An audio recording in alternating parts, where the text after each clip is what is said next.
Corona virus سے اگر پریشان ہو تو اس پریشانی کی گھڑی میں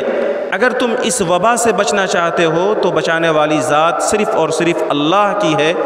لا ملجأ من اللہ الا الیہ، اللہ کی پکڑ سے، خود اللہ کی پناہ میں آئے بغیر کہیں اور پناہ نہیں مل سکتی۔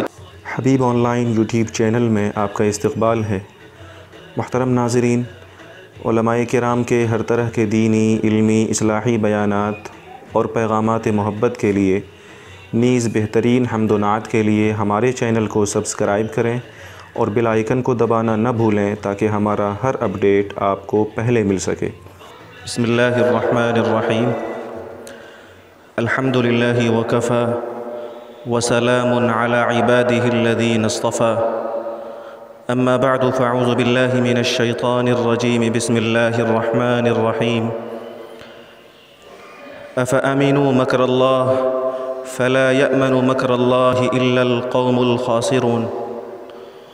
وقال رسول اللہ صلی اللہ علیہ وسلم ایاک والمعصیہ فإن بالمعصیة حل سخط اللہ، او کما قال علیہ الصلاة والسلام۔ کرونا وائرس کی اس مشکل گھڑی میں، لاک ڈاؤن کے پس منظر میں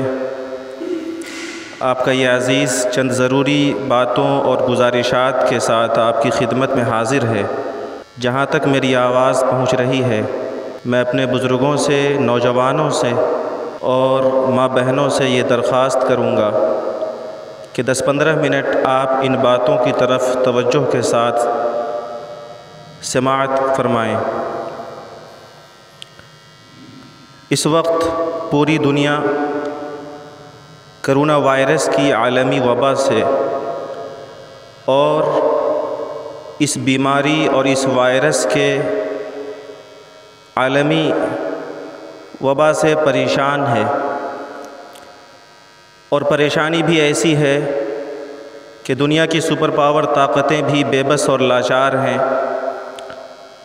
ان کے پاس اس کا کوئی علاج نہیں ہے، اور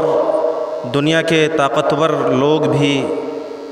گھبراہٹ کے، دہشت اور وحشت کے شکار ہیں۔ لیکن ایک ایمان والا جس کا ایمان اللہ کے قرآن پر ہے، ایک مومن جس کا یقین اللہ کی شریعت پر ہے، وہ نازک سے نازک وقت اور مشکل سے مشکل حالات میں بھی گھبراہٹ کا اور خوف کا شکار نہیں ہوتا، کیونکہ ایمان کی طاقت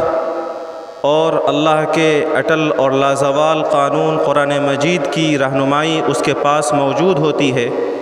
جس کی بنیاد پر وہ مشکل سے مشکل حالات میں بھی اللہ کا حل معلوم کر کے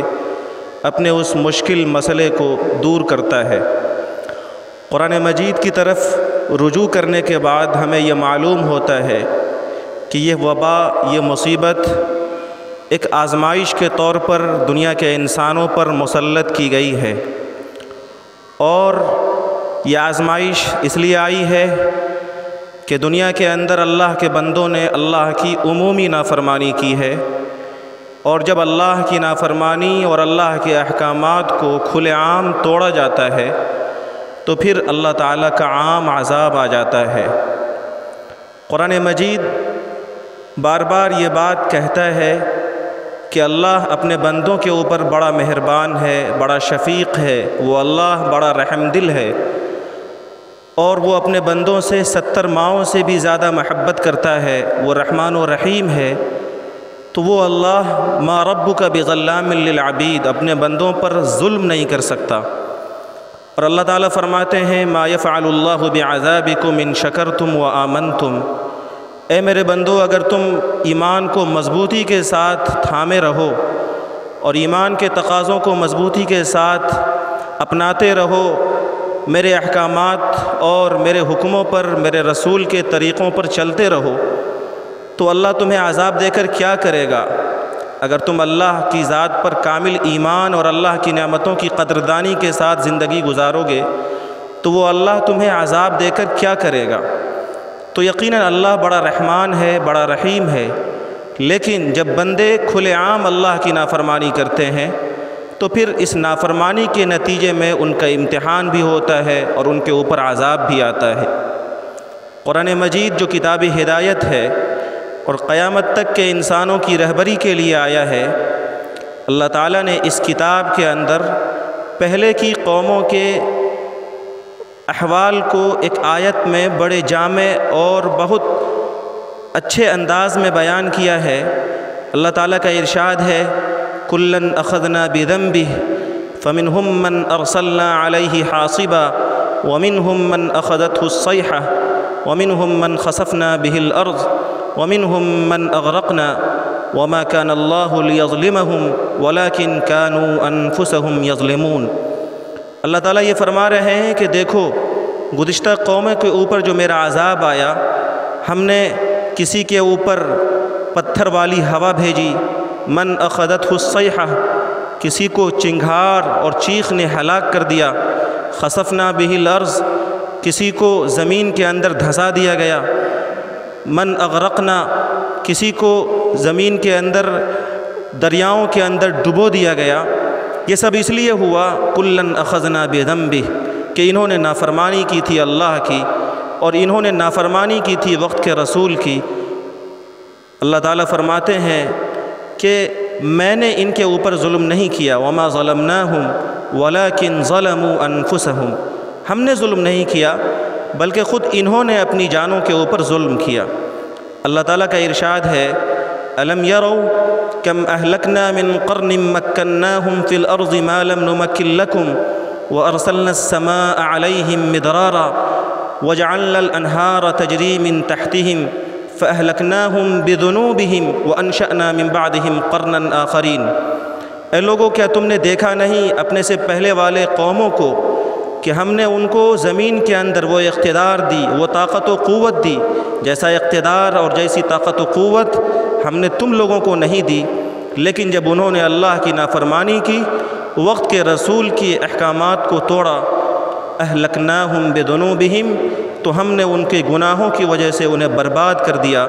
وانشأنا من بعدہم قرنا آخرین، اور ہم نے ان کے بعد دوسری قوموں کو آباد کر دیا۔ ایسے ہی اللہ تعالیٰ کا ارشاد ہے قرآن مجید میں اولم یسیروا فی الارض فینظروا کیف کان عاقبۃ الذین من قبلہم، کیا وہ لوگ زمین میں چلتے پھرتے نہیں کہ اپنے سے پہلے والے لوگوں کے انجام کو دیکھتے کہ جب ان کے اوپر اللہ کیا پکڑ آیا ان کی نافرمانی کی وجہ سے، اللہ کے احکامات کو توڑنے کی وجہ سے، ما کان لہم من اللہ من واق، تو انہیں اللہ کے اس عذاب سے کوئی بچانے والا بھی نہ ملا۔ اللہ تعالیٰ فرما رہے ہیں افامنوا مکر اللہ، کیا یہ لوگ اللہ کی ناگہانی عذاب سے، اللہ کے اچانک کی پکڑ سے اطمینان سے بیٹھ گئے اپنے گھروں میں؟ سنو، لا یأمن مکر اللہ الا القوم الخاسرون، اللہ کی ناگہانی پکڑ سے اور اللہ کے اچانک کے عذاب سے نقصان اٹھانے والے لوگ ہی اطمینان کے ساتھ بیٹھتے ہیں۔ تو میرے بزرگوں، یہ جو حالات ہیں، یہ حالات اس لیے آئے ہیں کیونکہ بحیثیت مجموعی اللہ تعالیٰ کے احکامات کو توڑا گیا ہے، اللہ کے رسول صلی اللہ علیہ وسلم کی سنتوں سے پہلو تہی کی گئی ہے۔ قرآن مجید کی ان آیات کا پیغام ہی یہ ہے۔ اب ان نازک حالات میں ایک ایمان والے کو کرنا کیا چاہیے؟ جب اللہ تعالیٰ کی طرف سے یہ آزمائش آئی ہے، یہ وبا آئی ہے، یہ بلا آئی ہے، یہ کرونا وائرس کا عذاب آیا ہے، تو کیا ایک بندہ مومن ان حالات پر صرف تبصرہ کر کے، صرف ان حالات کی شکایت کر کے، صرف ان حالات پر خوف میں اور ڈر میں مبتلا ہو کر کے ان حالات کا مقابلہ کرے گا؟ نہیں، قرآن مجید ہماری رہبری کرتا ہے کہ اے لوگو، کرونا وائرس سے اگر پریشان ہو تو اس پریشانی کی گھڑی میں اگر تم اس وبا سے بچنا چاہتے ہو تو بچانے والی ذات صرف اور صرف اللہ کی ہے۔ لا ملجأ من اللہ الا الیہ، اللہ کی پکڑ سے، خود اللہ کی پناہ میں آئے بغیر کہیں اور پناہ نہیں مل سکتی۔ تم نے دیکھا کہ اس وائرس کی دوا بنانے سے دنیا کی بڑی بڑی طاقت اور سپر پاور ملک بھی عاجز ہے۔ آج امریکہ جیسا سپر پاور ملک بھی پریشان ہے، اور اٹلی جیسا طاقتور ملک بھی اپنے ہاتھ کھڑے کیے ہوا ہے۔ ان نازک حالات میں اگر تم پناہ چاہتے ہو، لا ملجأ من اللہ الا الیہ، تو اللہ کی پکڑ سے اگر بچنا ہے تو خود اللہ کی پناہ میں ہی آنا ہوگا، کیونکہ وہ اللہ اتنی زیادہ طاقتور ذات ہے کہ اللہ تعالیٰ فرماتے ہیں اِن یمسسک اللہ بضر فلا کاشف لہ الا ہو، اے دنیا کے انسانوں، اگر اللہ تمہیں کسی مصیبت میں مبتلا کرنا چاہے، اللہ تمہیں کسی پکڑ کے اندر گرفتار کرنا چاہے، کرونا وائرس کے اندر تمہیں مبتلا کرنا چاہے، تو اس وائرس سے فلا کاشف لہ الا ہو، تمہیں کوئی نہیں بچا سکتا سوائے اللہ کے، وَإِن يُرِدْكَ بِخَيْرٍ فَلَا رَادَّ لِفَضْلِهِ، اور اللہ اگر تمہیں کوئی فضل دینا چاہے، کوئی انعام دینا چاہے، تو اللہ کے اس فضل اور انعام کو تم سے کوئی چھین نہیں سکتا۔ جناب رسول اللہ صلی اللہ علیہ وسلم نے یہی تربیت کی اپنے پیاروں کی کہ اگر پوری دنیا تمہیں نقصان پہنچانا چاہے اور اللہ تمہاری حفاظت کرنا چاہے تو تمہیں کوئی نقصان نہیں پہنچا سکتا، اور اگر پوری دنیا تمہیں فائدہ پہنچانا چاہے اور اللہ کی طرف سے تمہارے لیے نقصان کا فیصلہ ہو چکا ہو تو تمہیں کوئی فائدہ نہیں پہنچا سکتا۔ تو ان حالات سے بچاؤ کے لیے صرف اور صرف ایک حل ہے، اور وہ حل یہ ہے کہ ہم اللہ کی طرف رجوع کرنے والے ہوں۔ ڈاکٹر کے ہدایات، طبی مشورے اور جو ضروری تدابیر ہیں وہ سب اسباب کے درجے میں ہیں، وہ ہم ضرور اختیار کریں، لیکن ان سارے اسباب کو سوشل ڈسٹینس کو بنائے رکھ کر کے، اپنے گھر میں آدمی محفوظ رہے، یہ سب کر کے، اور جو ضروری طبی اور ڈاکٹری مشورے ہیں ان سب کے ساتھ، جو سب سے بڑی حفاظت کی جگہ ہے وہ یہ ہے کہ آدمی اللہ کی پناہ میں آئے۔ اور اللہ تعالیٰ کی پناہ میں آنے کے لیے میں مختصر طور پہ آپ تمام کو 5 چیزوں کی طرف متوجہ کرنا چاہوں گا، اور مجھے یقین ہے کہ اگر یہ 5 کام ان سخت حالات میں ہم لوگ کر لیں تو انشاءاللہ اس مشکل گھڑی سے اللہ تعالیٰ ہماری حفاظت فرمائے گا اور ہم اللہ کی پناہ میں آ جائیں گے۔ سب سے پہلا نسخہ جو اس مشکل وقت میں ہمیں اپنانا ہے اور اس مشکل گھڑی میں ہمیں اختیار کرنی ہے وہ یہ ہے کہ جناب رسول اللہ صلی اللہ علیہ وسلم فرماتے ہیں، آپ کے بارے میں صحابہ فرمایا کرتے ہیں اذا حزبہ امر فزع الی الصلاۃ، کہ آپ کو جب کوئی مشکل معاملہ پیش ہوتا تھا، کوئی گھبراہٹ ہوتی تھی، کوئی اہم معاملہ درپیش ہوتا تھا تو فوراً آپ نماز کی طرف متوجہ ہوتے تھے۔ اور قرآن مجید کا بھی یہی پیغام ہے، یا ایھا الذین آمنوا استعینوا بالصبر والصلاۃ، کہ اے ایمان والو مشکل سے مشکل حالات میں بھی گھبراؤ مت،